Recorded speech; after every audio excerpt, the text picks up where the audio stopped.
अस्सलाम वालेकुम जी। Welcome to my channel. कैसे हैं आप लोग? उम्मीद करती हूँ सब खैरियत से होंगे और मज़े में होंगे। आज आप लोगों के साथ शेयर कर रही हूँ एक क्रिस्पी और unique snack, chicken Arabian puffs. ये सिर्फ एक स्नैक नहीं है दोस्तों, बल्कि एक ऐसी डिश है जो आपके घर वालों और मेहमानों का दिल जीत लेगी। क्रिस्पी बटरी पफ के अंदर जूसी मसालेदार चिकन की फिलिंग, जिसका एक बाइट लेकर आपको महसूस होगा जैसे आप किसी अरेबिक कैफ़े में एंजॉय कर रहे हैं। इस रेसिपी का मज़ा सिर्फ ज़बरदस्त टेस्ट नहीं है दोस्तों, बल्कि इसकी इजी एंड क्विक प्रिपरेशन भी है। आप चाहें तो इसे टी टाइम या फिर रमज़ान के इफ्तार में भी बनाकर एंजॉय कर सकते हैं। तो फिर रेसिपी को एंड तक देखें। अच्छी लगे तो लाइक भी कर दें, और चैनल पर न्यू हैं तो चैनल को भी ज़रूर सब्सक्राइब कर लें। तो चलें फिर शुरू करते हैं इसको बनाना। क्रिस्पी अरेबियन पफ बनाने के लिए दोस्तों एक पैन में मैं शामिल कर रही हूँ 4 टेबल स्पून कुकिंग ऑयल के। ऑयल को थोड़ा सा गर्म करेंगे। इसमें एक मीडियम साइज़ की प्याज को ऑमलेट कट में कट करके मैंने इसमें ऐड किया है। अब प्याज को ऑयल में थोड़ा सा फ्राई करना है। इसको कोई कलर नहीं देना, बस इसे थोड़ा सा सॉफ्ट करना है। फ्राई करने से प्याज की जो एक नेचुरल स्वीटनेस होती है वो ख़त्म हो जाती है और इसका फ्लेवर अच्छा हो जाता है। इस स्टेप को करने से प्याज में मौजूद जो भी मॉइस्चर होता है ना, वो भी इवेपोरेट हो जाता है। प्याज देखें यहाँ पे थोड़ी सी फ्राई हो चुकी है। अब इसमें ऐड कर रही हूँ मैं आधा कप गाजर। गाजर को मैंने चॉप करके इसमें ऐड किया है। आप लोग चाहें तो जुलियन स्टाइल में भी कट कर सकते हैं। कटिंग मैटर नहीं करती, मैटर करता है इसका टेस्ट जो अब हम खुद डेवलप करेंगे।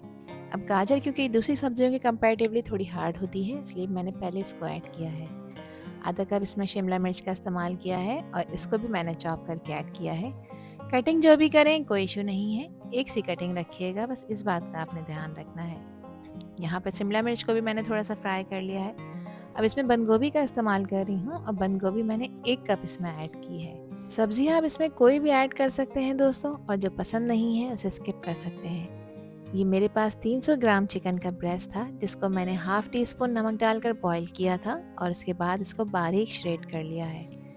अब इसकी सीजनिंग के लिए इसमें कुछ मसाले ऐड कर रही हूँ। तो सबसे पहले नमक ऐड कर रही हूँ जो कि हाफ टी स्पून है, क्योंकि नमक चिकन को बॉईल करते वक्त भी ऐड किया था। 1 टीस्पून इसमें मैं शामिल कर रही हूँ कुटी लाल मिर्चें।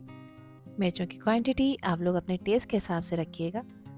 1 टीस्पून इसमें चिकन का पाउडर डाला है, सिर्फ फ्लेवर के लिए है तो ज़रूर ऐड करिएगा, फ्लेवर अच्छा आएगा। अदरवाइज़ आप लोग इसे स्किप कर सकते हैं, कोई इशू नहीं है। 1 टीस्पून इसमें मैंने लहसुन का पाउडर डाला है।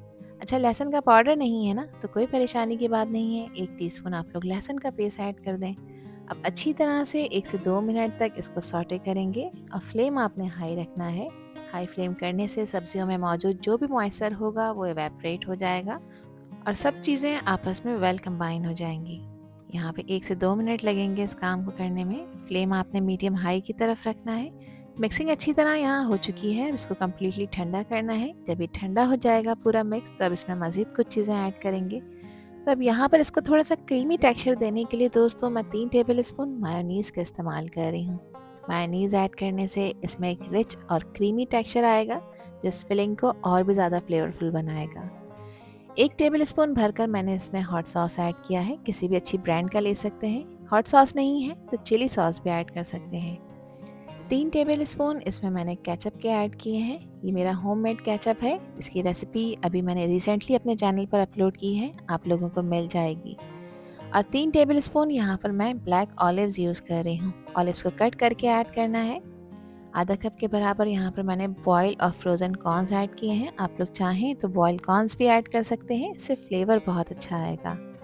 इसके साथ ही 2 बड़े साइज़ की हरी मिर्चें थी, वो मैंने इसमें ऐड कर दी हैं और हरी मिर्चों को बारीक कट करके ऐड किया है।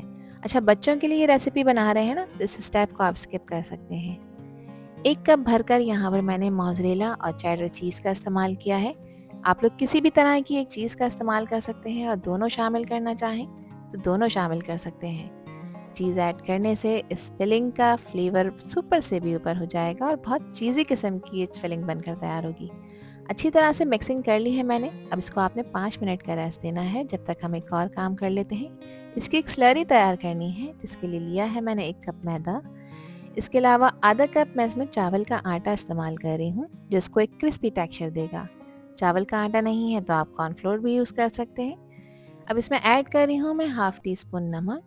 इसके अलावा सिर्फ हाफ़ टी स्पून पिसी काली मिर्चों का पाउडर इसमें ऐड करूँगी। बस अब और कुछ ऐड नहीं करना। अब जितनी क्वांटिटी मैदे और चावल के आटे की इस्तेमाल की है उतना ही पानी इस्तेमाल करना है।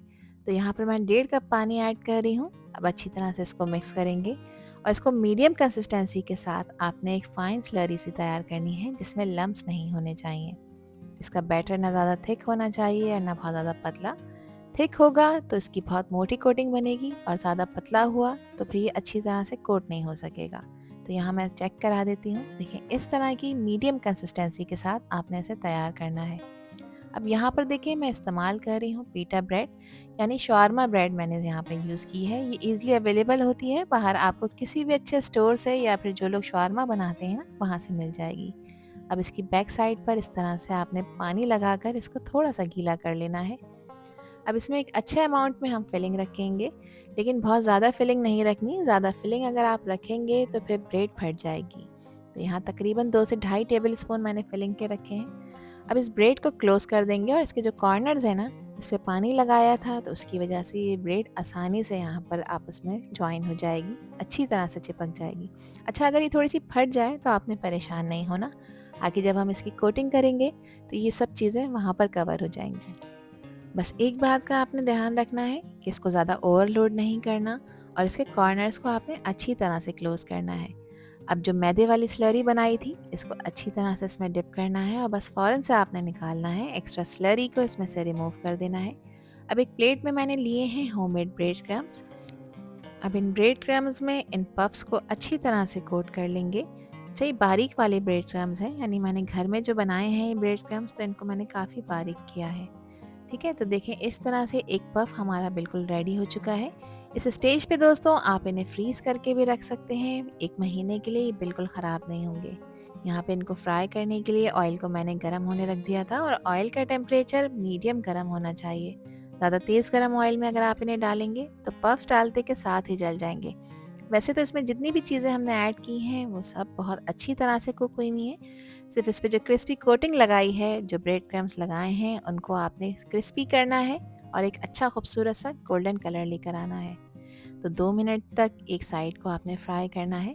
2 मिनट जब आप फ्राई करेंगे एक साइड को तो इस पे एक अच्छा खूबसूरत सा गोल्डन कलर आ जाएगा, जो इस बात को इंश्योर कर रहा होगा कि पफ्स अच्छी तरह से फ्राई हो रहे हैं। एक साइड फ्राई हो चुकी है, 2 मिनट हो चुके हैं। इसकी साइड चेंज कर लेते हैं। देखें कितना अच्छा खूबसूरत सा कलर आता जा रहा है इसके ऊपर। और इन पफ्स को आपने मीडियम हाई फ्लेम पर ही फ्राई करना है। तो यहाँ पर तकरीबन 4 से 5 मिनट लगेंगे इसको दोनों तरफ से फ्राई करने के लिए। एक अच्छा खूबसूरत सा गोल्डन कलर आ जाएगा तो उसके बाद आप इन्हें निकालें और निकाल कर आपने इसको किसी स्ट्रेनर में रखना है या फिर किसी पेपर टॉवल में, ताकि पेपर टॉवल इसका एक्सेस ऑयल एब्जॉर्ब कर ले। यहाँ पफ्स बहुत अच्छी तरह से क्रिस्पी गोल्डन हो चुके हैं। बस अब इन्हें ऑयल से निकालने का टाइम आ चुका है और आप लोग यहाँ पर इनका कलर चेक करें और इसकी लुक चेक करें। इसको देखते ही आपको खाने का दिल चाहेगा दोस्तों। ये कितने क्रिस्पी बनकर तैयार हुए हैं, मैं इसकी आवाज़ आपको सुना देती हूँ। तो इन पफ्स को एंजॉय करें आप अपनी मनपसंद डिप सॉस के साथ, केचप के साथ या मायोनीज़ के साथ। बिलीव मी, खाकर मज़ा आ जाएगा।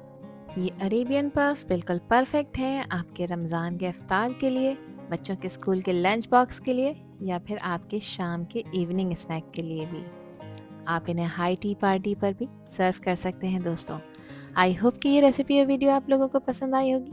पसंद आई हो तो कमेंट सेक्शन में अपना प्यार सा फीडबैक मुझे लाजमी शेयर करिएगा और चैनल पर न्यू हैं तो चैनल को भी ज़रूर सब्सक्राइब कर दीजिएगा। आपसे फिर मिलूंगी इंशाल्लाह एक न्यू वीडियो में एक न्यू रेसिपी के साथ। अल्लाह हाफिज़, अल्लाह निगहबान।